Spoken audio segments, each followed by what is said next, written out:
Israel പ്രധാനമന്ത്രി Benjamin നെതന്യാഹുവിനെതിരെ രാജ്യാന്തര criminal കോടതി പ്രഖ്യാപിച്ച അറസ്റ്റ് വാറന്റ് നടപ്പാക്കുമെന്ന് കനേഡിയൻ പ്രധാനമന്ത്രി മാർക്ക് കാർണി. ബ്ലൂബെർഗിന്റെ ഒരു അഭിമുഖ പരിപാടിയിലാണ് നെതന്യാഹു കാനഡയിൽ പ്രവേശിച്ചാൽ ICC ഉത്തരവ് പാലിച്ച് അറസ്റ്റ് ചെയ്യുമെന്ന് കാർണി പരസ്യമായി പ്രഖ്യാപിച്ചത്. കാനഡയുടെ മണ്ണിൽ കാലുകുത്തിയാൽ ഇസ്രായേൽ പ്രധാനമന്ത്രി ബെഞ്ചമിൻ നെതന്യാഹുവിനെ അറസ്റ്റ് ചെയ്ത് അന്താരാഷ്ട്ര ക്രിമിനൽ കോടതിയുടെ വാറന്റ് നടപ്പിലാക്കുമെന്നായിരുന്നു മാർക്ക് കാർണിയുടെ വാക്കുകൾ.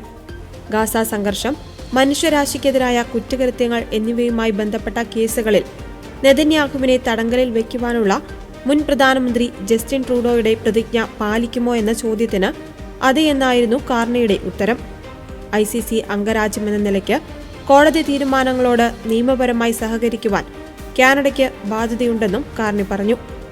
2024 നവംബറിലാണ് ഇസ്രായേലി നേതാക്കളായ ബെഞ്ചമിൻ നെതന്യാഹുവിനും യോവ് ഗാലന്റിനുമെതിരെ ICC അറസ്റ്റ് വാറന്റ് പുറപ്പെടുവിച്ചത്.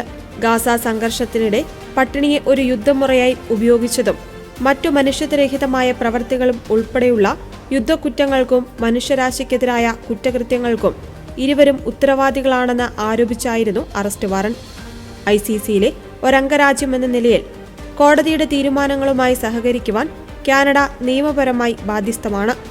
ICC പുറപ്പെടുവിക്കുന്ന അറസ്റ്റ് വാറന്റുകൾ നടപ്പിലാക്കുന്നതും ഇതിൽ ഉൾപ്പെടുന്നുവെന്നും കനേഡിയൻ പ്രധാനമന്ത്രി വ്യക്തമാക്കി. കാർണിയുടെ പരാമർശങ്ങൾ ആഗോളതലത്തിൽ സമ്മിശ്ര പ്രതികരണങ്ങൾക്ക് ഇടയാക്കിയിട്ടുണ്ട്. ചില രാജ്യങ്ങളും മനുഷ്യാവകാശ സംഘടനകളും കാനഡയെയും കാർണിയെയും പ്രശംസിച്ച് രംഗത്തെത്തി. എന്നാൽ ഇത്തരം നടപടികൾ നയതന്ത്ര ബന്ധങ്ങളെ വഷളാക്കുകയും സുരക്ഷാ സഹകരണത്തെ ബാധിക്കുകയും ചെയ്യുമെന്ന് ഇസ്രായേലി നയതന്ത്രജ്ഞർ മുന്നറിയിപ്പ് നൽകി.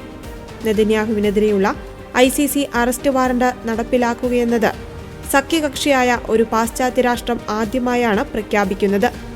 നേരത്തെ പാലസ്തീന്റെ രാഷ്ട്രപദവിയും കാനഡ അംഗീകരിച്ചിരുന്നു. അറബ് രാഷ്ട്രങ്ങളും മനുഷ്യാവകാശ സംഘടനകളും കാനഡയുടെ തീരുമാനത്തെ പ്രശംസിച്ച് രംഗത്തെത്തിയിരുന്നു.